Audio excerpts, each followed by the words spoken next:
સાવધાન, ઇલોલ વિસ્તારમાં ફરી સક્રિય બાઇક ચોરો. R15 ચોરીનો કેસ સામે આવ્યો. નમસ્કાર, એટ ધીસ ટાઈમ ન્યૂઝમાં આપનું સ્વાગત છે. હું આપનો રિપોર્ટર નવાજ ખાન આર. પઠાણ.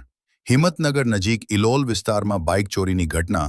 ઇલોલ વિસ્તારમાં આઉટપોસ્ટ પોલીસ સ્ટેશનના પાછળ આજથી લગભગ 3 દિવસ પહેલા વહેલી સવારે અંદાજે 5:10 એક ચોંકાવનારી ઘટના સામે આવી હતી. માહિતી મુજબ 2 બાઇક ચોરોએ મળીને એક બાઇકની ચોરીને અંજામ આપ્યો હતો. એક ચોર રોડ પર નજર રાખતો ઊભો રહ્યો હતો, જ્યારે બીજા ચોરે બાઇક ચોરી કરી અને સ્થળ પરથી ફરાર થઈ ગયો. સીસીટીવીમાં ઘટના કેદ.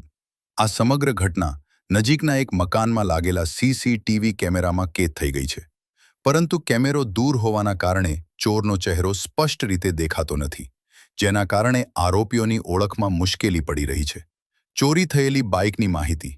Bike model Yamaha R15 sport bike, number GJ01US 2513, માલિક અરબાઝ અલી સૈયદ. સંપર્ક નંબર +9 176 00 806 747. પોલીસનું નિવેદન. આઉટપોસ્ટ પોલીસ સ્ટેશન તરફથી જણાવવામાં આવ્યું છે કે આ મામલે તપાસ ચાલુ છે અને ટૂંક સમયમાં આરોપીઓને પકડવામાં આવશે. જનતા માટે અપીલ. જો કોઈ વ્યક્તિને આ બાઇક અથવા શંકાસ્પદ લોકો દેખાય તો તરત જ આપેલ નંબર પર સંપર્ક કરો અથવા નજીકના પોલીસ સ્ટેશનમાં જાણ કરો. અંતમાં, હું Nawaz Khan R. Pathan. At this time